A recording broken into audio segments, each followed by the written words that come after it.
Meus queridos, deixa sua Bíblia aberta em Romanos capítulo 12, conversando com uma pessoa dessas pessoas que são amáveis, gostáveis, aliás, todos são amáveis, esse é gostável. Conversando com ele, o indivíduo chega para mim e diz: ô reverendo, eu cansei de viver. Essa vida está cansando, reverendo. O senhor abre os jornais, o senhor vai na rua, o senhor vai no mercado, o senhor vai no colégio. Mas que cansaço! Quantos problemas nós temos? Quantas coisas nos afligem?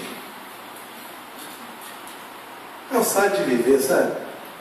E aí nessa hora você ouve uma história dessa, você já começa a se sentir meio que bombeiro, né? Você já olha assim, cara, se esse cara se jogar aqui na rua, eu vou na perna dele. Aí você já fica naquela posição de dar na baiana, que era segurar as pernas para o cara não fazer um arrobo, ligado? O cara não tomar nenhuma atitude intempestiva, e aí você fica olhando até que ele percebeu: não vou matar não. Eu só estou dizendo para o senhor que eu estou cansado. Essa vida cansa. Lidar com as mesmas pessoas cansa. Lidar com os mesmos problemas cansa. Lidar com problema de família cansa.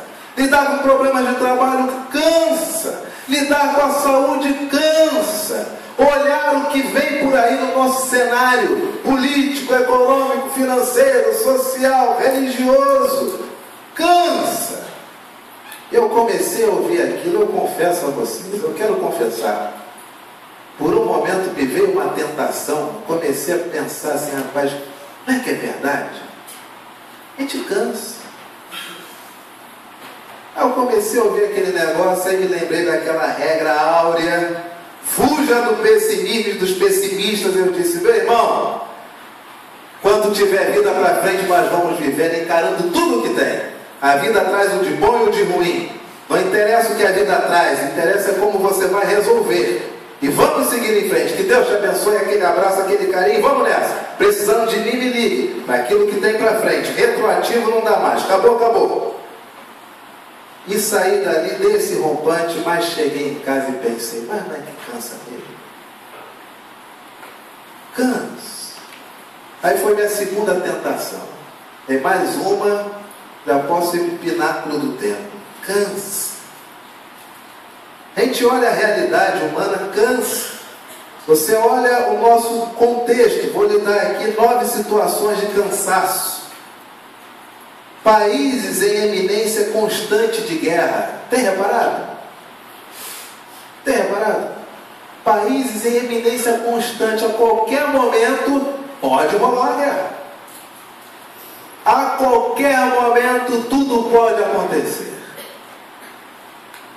Uso de dinheiro público para uso exclusivo de quem? Dos governantes. Não é verdade?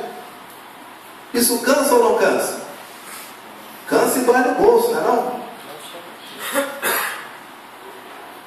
Terceiros motivos de cansaço na nossa sociedade: estádios como único interesse do povo. O povo parece que só é feliz para quem joga em primeira divisão, quarta-feira e domingo. Não é verdade? Fora isso, o que é que tem para viver?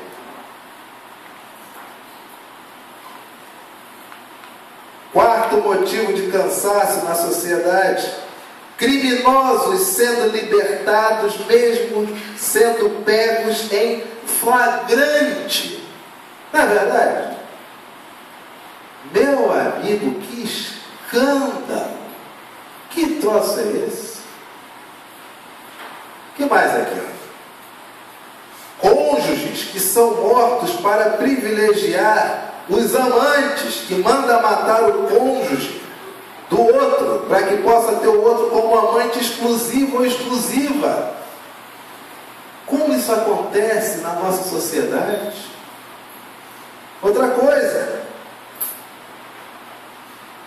um eterno, parece que cada vez maior, aliás, processo de aculturação e perda de significância da própria cultura nacional. Cada vez mais nossas crianças, nossos jovens, adolescentes, parece que viver não é apropriar-se da cultura do seu país, mas é ter uma cultura mundial, com uma linguagem mundial, com uma moeda mundial. Você tem reparado nisso? Que mais? Tem várias coisas. Aqui, ó. Homens que agendam para se degladiar um com o outro e ganham rios de dinheiro. Tem acompanhado? Mas os caras ganham muito dinheiro para socar o outro. Se finalizar dependendo do round ou do assalto, aí, meu amigo, é a glória. Mas são dois caras se batendo. Isso cansa. Rios de dinheiro para isso. Mulheres cultuadas pela sua capacidade de mobilização social, sexual e apelo erótico. Não são pelos diplomas, pelos prestantes serviços feitos em prol da sociedade humana. São reverenciadas, são tidas como deusas, porque conseguem fazer com que o mundo inteiro fique afim delas. E é o mundo inteiro, quer homens, quer mulheres.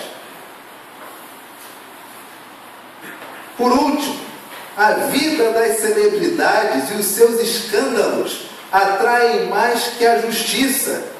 Não é verdade? Ninguém sabe as coisas que são ditas, votadas, o que é imposto. E para onde vai o imposto? Mas a maioria esmagadora sabe o que acontece na casa dos ricos e famosos. Isso não te cansa? Só de pensar nisso, como diz o salmista do Salmo 73, achei muito pesada a tarefa para mim. Até que percebi uma coisa: tudo isso que eu disse para você não é dos nossos dias, não, é dos dias de Jesus. Tudo isso que eu estou lendo para você acontecia nos dias de Paulo. Sabe por quê, meu amigo? Porque não importa o ano, não importa o século, o milênio, o ser humano sempre será primitivo. Sempre se matará por amor, sempre irá querer mais dinheiro do que o outro. Sempre a ganância, o ego, será a mola motriz das desgraças humanas. Ora, países em eminência constante de guerra, como é que era o mundo no Novo Testamento? Ora, você estudou história. Uso do dinheiro público para uso dos governantes. Isso é de hoje? Ah, meu amigo. Estádios como único interesse do povo. O povo todo se reunia para ver a morte nos estádios, as corridas de cavalos, os gladiadores. Ora, criminosos sendo libertados, mesmo pegos em flagrante. Quem que vocês querem que eu solte? Cristo ou Barrabás? Aí você acha que é de hoje um troço desse? Você está cansado pelos dias de hoje? A humanidade carrega esse peso há milênios, porque tudo permanece igual. Olha aqui. Cônjuges mortos para privilegiar os amantes. Esta mulher foi pega em adultério. Adultério sozinho. Ela adulterou só com ela. Essa mulher foi pega em adultério. A lei manda matar. E o Senhor o que diz? Mata a mulher que o cara fica tranquilo, já arruma outra, tem outro esquema já. Isso aí é só matar esse cônjuge aqui do outro, que aí resolve. Processo de aculturação e perda de significância. Lembra do helenismo? É isso. Hoje se chama-se helenismo de capitalismo. Mas, enfim, homens se degladiando por dinheiro. Você pensou que eu estava falando do McGregor? Não, meu amigo. Isso é antiguíssimo. Os gladiadores, os guerreiros. E o povo todo dizia morte. Se o imperador fizesse assim, o que acontecia? Finalizar na época não era finalizar a consciência, não, era finalizar o pescoço. Mulheres cultuadas pela sua capacidade de mobilização sexual e apelo erótico. Dança, pode dançar à vontade. E eu vou ficar tão inebriado com essa dança, que o que você me pedir eu vou te dar. Ó novinha adolescente que já promete. Aí essa novinha adolescente que já prometia, não valia nada desde pequena, semente do mal, vai para a mãe dela e diz: mamãe, que desgraça eu peço? Aí a mãe diz: pede a cabeça de João Batista. Aí ela vai, dança, dança, aí fica aquele velho babão, olhando aquele troço: ah, não sou mais jovem, bom é quando eu era novo, ah, se eu fosse garoto hoje em dia.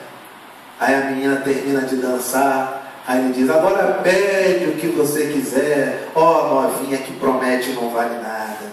Ela diz: a cabeça de João Batista numa bandeja de prata. Aí o velho babão, que agora só pode babar, recheado de maldade, o que ele faz? Tem que atender o pedido.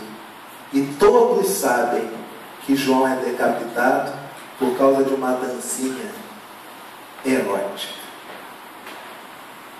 E com isso, fecha o item 9, porque se todos sabem, as vidas das celebridades e seus escândalos atraem mais do que a justiça. Você está cansado? Não fique cansado. Isso não é de hoje. Toda a existência foi assim. É assim. E lamentavelmente será assim. Mas pastor, o senhor vai me desculpar, tá?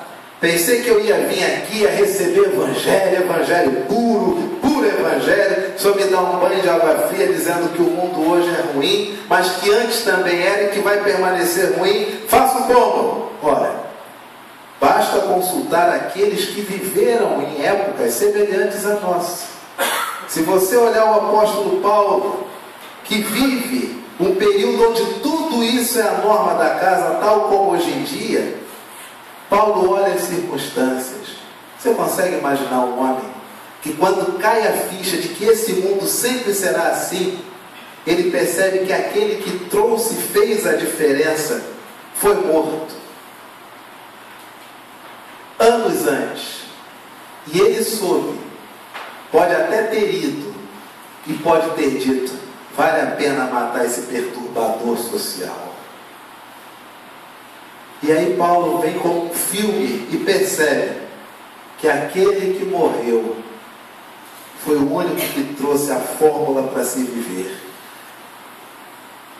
Quer abandonar o cansaço nessa manhã, meu amigo? Quer readquirir o vigor? Quer olhar para frente? Quer viver? Vamos nessa. Romanos capítulo 12. As palavras de um homem que vivia em uma sociedade semelhante ou até pior à nossa. Romanos 12, versos 1 e 2.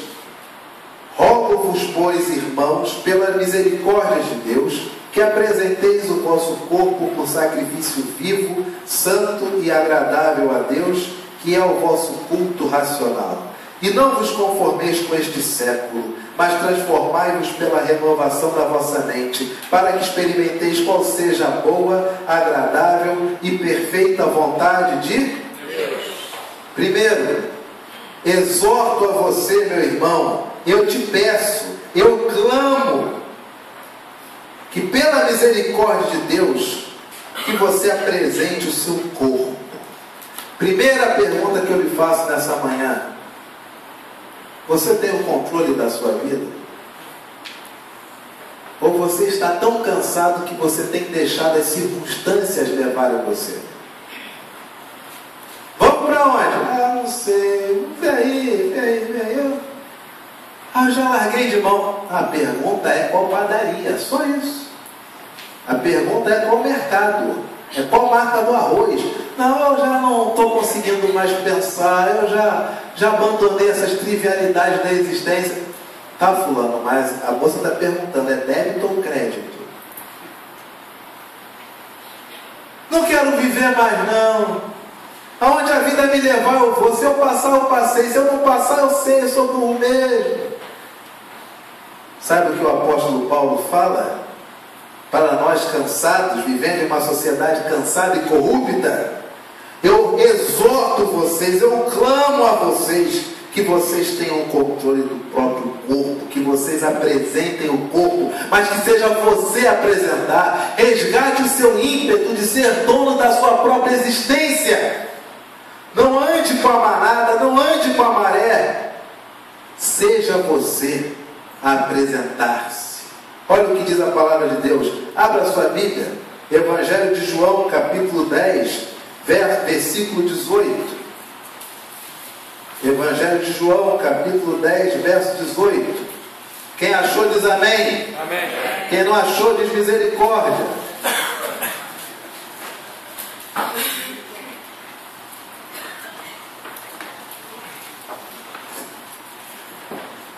Evangelho de João, capítulo 10, verso 18. 17, 18. Por isso o Pai me ama, porque eu dou a minha vida. Para o quê? Esse é um homem que tem controle de tudo, meu amigo. O Pai me ama por quê? Porque eu dou a minha vida. E depois o Pai vai me devolver, não é isso? Não, meu amigo. Quem volta a viver sou eu por mim mesmo. Eu decido entregar minha vida. Eu decido voltar a viver. Ninguém atira de mim, verso 18. Pelo contrário, eu espontaneamente a dou. Mas não estava escrito que Jesus haveria de morrer? Ele não era um sacrifício. E nem por isso ele deixa de ter o controle da sua vida e da sua existência. Meu irmão, membro da igreja da Tijuca, chefe de família, mãe de família, solteiro, jovem, garoto, mocidade, velho, não interessa. Assuma o controle da sua vida. Pare com essa autocomiseração de botar na conta dos outros os seus fracassos. Assuma o controle da sua existência. Até para você morrer, minha vida ninguém tira de mim não, meu amigo. Quem dá ela sou eu. Apresente você mesmo o seu corpo. Você deve apresentar-se. Senhor, do que o Senhor quiser, eu estou à disposição. Não, meu Pai, eu aqui estou. Eis-me aqui, envia-me a mim. Isaías não pede, meu Pai, que veio um grande clamor. Ora, juntemo-nos todos, vamos dar as mãos, levantar o clamor, para que haja avivamento. Eis-me aqui, envia-me a mim. Tome a sua vida nas suas mãos. Seja responsável. Se for para apresentar-se a Deus, não vem do bolo, mas sozinho. Porque você é dono da sua vida. Você é o dono da sua existência. Rogo-vos, exorto, eu peço, eu convoco, eu clamo a vocês, meus irmãos, que vocês apresentem, vocês mesmos se apresentem. Apresentem o vosso corpo como sacrifício vivo, santo e agradável. Porque ato de culto não é tão somente local, não é tão somente reunião de pessoas, mas cultuar a Deus transcende, extrapola, suplanta os limites de um templo físico, de uma realidade cultural. Em qualquer lugar, em qualquer momento, você está cultuando a Deus, porque o seu corpo, o seu espírito, você mesmo constantemente se apresenta diante do Senhor como um culto vivo. Quando você cultua a Deus? Aos domingos, às 10h20 e às 18 horas. Quarta-feira, às 19 horas. Aos domingos, em sendo criancinha, às 9 horas da manhã, no culto infantil. Não. Quando eu cultuo a Deus, o tempo todo, eternamente, todo o tempo e no espaço, meu corpo, minha vida, meu ser é um estado de culto. Você não marca culto. Você é o culto. O que você faz é culto. O que você pensa é culto. O seu respirar é culto. As suas palavras são culto. Eu clamo a você que apresente você mesmo a si mesmo como estado permanente de culto. um culto que é vivo, um culto que é separado, um culto que agrada a Deus. Mas eu vou para outro país, aí eu estou triste, porque eu não vou ter a minha igreja. Aí onde é que eu vou cultuar? Ah, meu amigo, é tão bom cultuar a Deus lavando a louça. Quantos planos para a vida saem quando a gente lava a louça? Quantas mudanças na existência nascem na nossa cabeça quando a gente fala faxina? Quando a nossa alma se rejubila quando acha um monte de coisa guardada e diz: até nesse momento o Senhor me ajudou, até aqui Deus me ajudou, o que a mim me concerne o Senhor me levará a bom termo. Você não precisa ficar dependente de um local, de uma estrutura física para cultuar. Quando nós nos reunimos para cultuar, é maravilhoso. Alegrei-me quando me disseram: vamos à casa do Senhor. Mas se a sua mente, se o seu corpo não for um estado de culto permanente, você está reunindo tão somente uma assembleia confessional, de cunho religioso, ouvindo os mesmos versículos, cantando os mesmos hinos, para cumprimentar as mesmas pessoas e para ir embora no mesmo lugar. Mas quando toda a sua vida é um estado de culto, ah, meu querido, encontrar-se com o irmão é uma celebração da existência. Estarmos assentados aqui reunidos é como enxergar a eternidade do lado de cá ainda. Você está cansado? Claro que você está cansado. Porque você só está vendo o que tem fora. Mas o que tem aqui, ó? Isso aqui, meu amigo, é o seu universo. Isso aqui é a sua eternidade. Isso aqui é a sua correspondência com Deus. Por isso que Lucas, Lucas 19, 21, 19, por isso que diz assim a palavra do Senhor: o reino dos céus está dentro do coração humano. Por isso que a gente canta: não olha as circunstâncias. Não. Eu olho o quê? Eu olho o seu amor. Eu não me guio por vistas, eu alegro estou. Por quê? Porque sua vida é um estado permanente de culto. Meu irmão, se apresente como estado permanente de culto. Cultue a Deus com todo o seu ser. A gente canta aí isso. Minha vida, o meu ser, quero lhe consagrar, ao seu lado vou viver. Esqueci.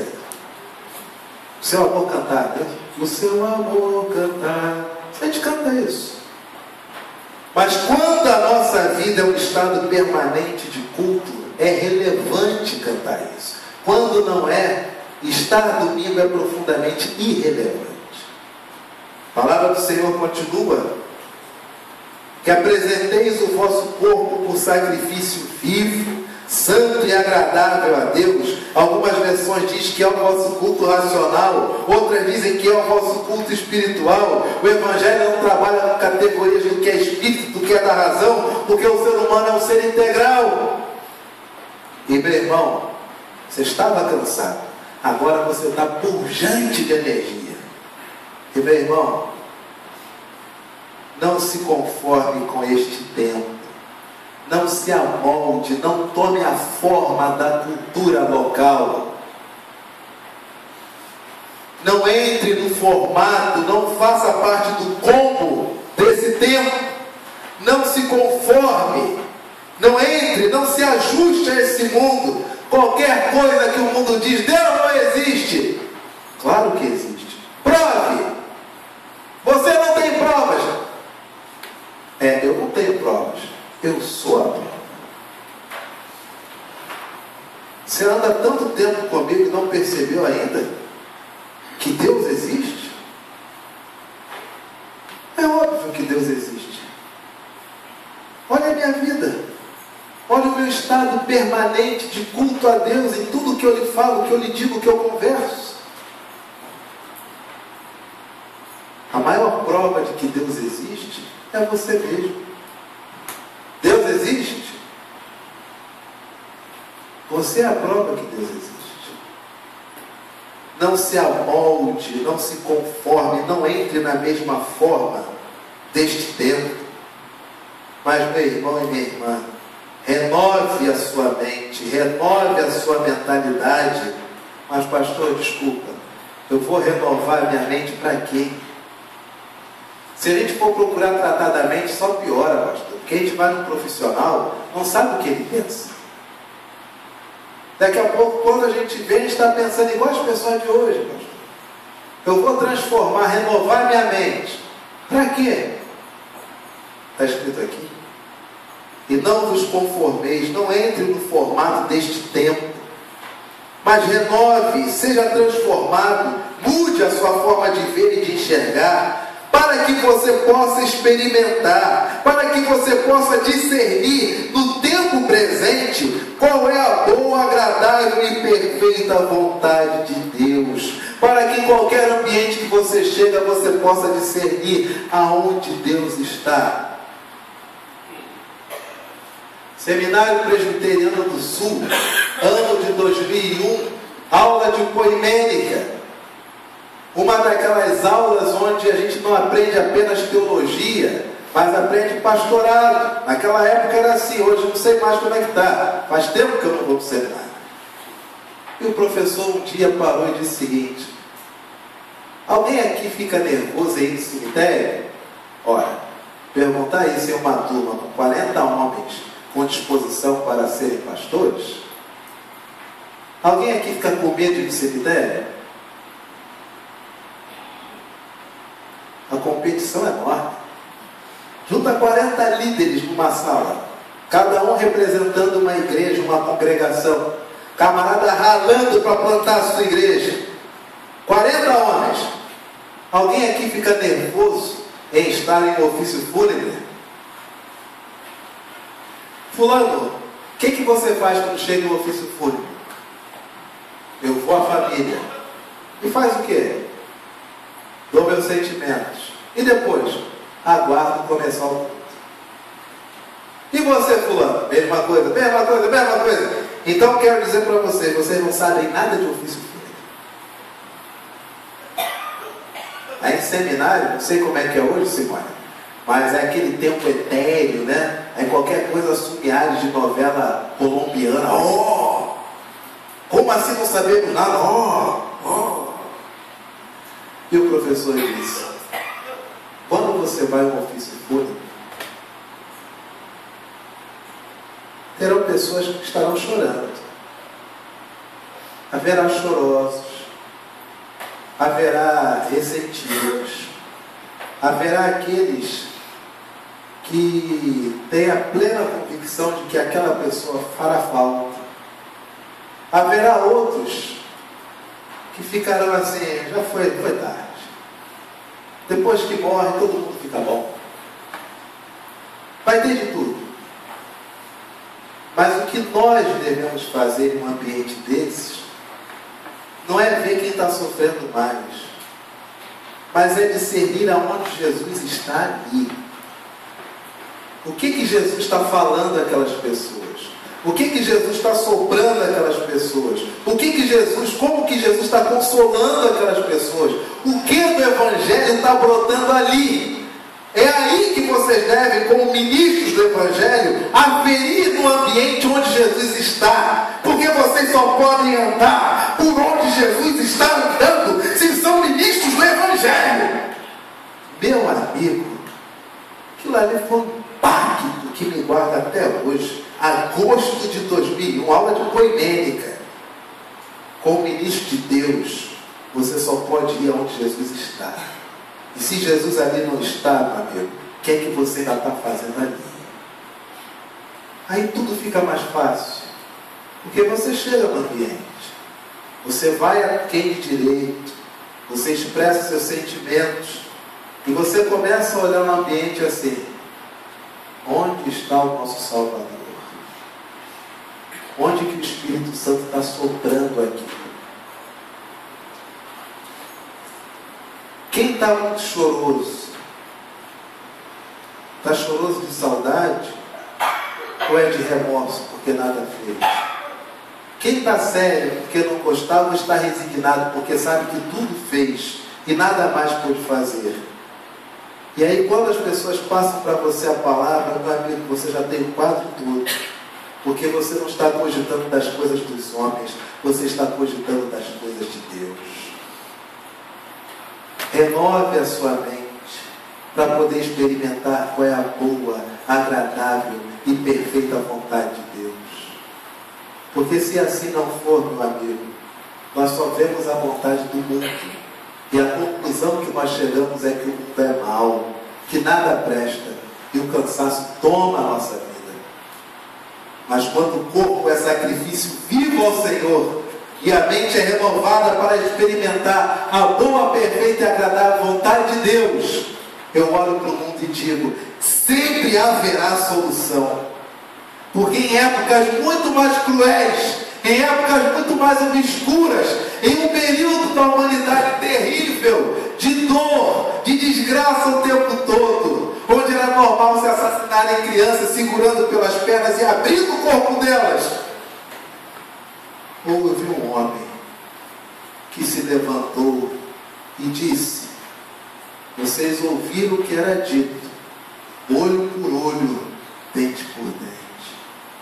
Eu, porém, vos digo, amai os vossos inimigos e orem por aqueles que perseguem vocês. E isso causou uma revolução tão grande no meio daquela crueldade, que homens se arregimentaram para andar com esse homem. E quando esse homem disse que haveria de morrer, muitos disseram, não vá! E ele morre. E ele exposto naquela cruz, as pessoas olhavam e diziam, a única salvação dessa humanidade está morrendo. Esse mundo é cruel, nada aqui presta, tudo que é bom morre. Mas no terceiro dia, quando vão até o local do seu sepulcro, aquela perna está removida e se lembram das palavras que ele disse, a minha vida ninguém tira de mim, eu que a dou para depois a reassumir. E quando as pessoas olham aquela pedra removida, os homens entram e encontram um anjo sentado dizendo, o que vocês estão procurando aqui? Como sempre, ele já foi adiante de vós. E de ver aonde o Salvador está. E aí, meu amigo, começa uma coisa chamada renovação da mente do Evangelho, porque já não sou mais eu quem vive, mas esse Cristo que estava morto reviveu e ressuscitou, mas é esse Cristo que vive em nós.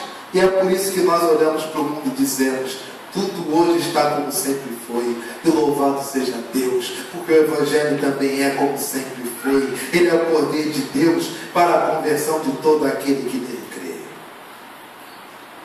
Meu irmão, minha irmã, abandone o cansaço,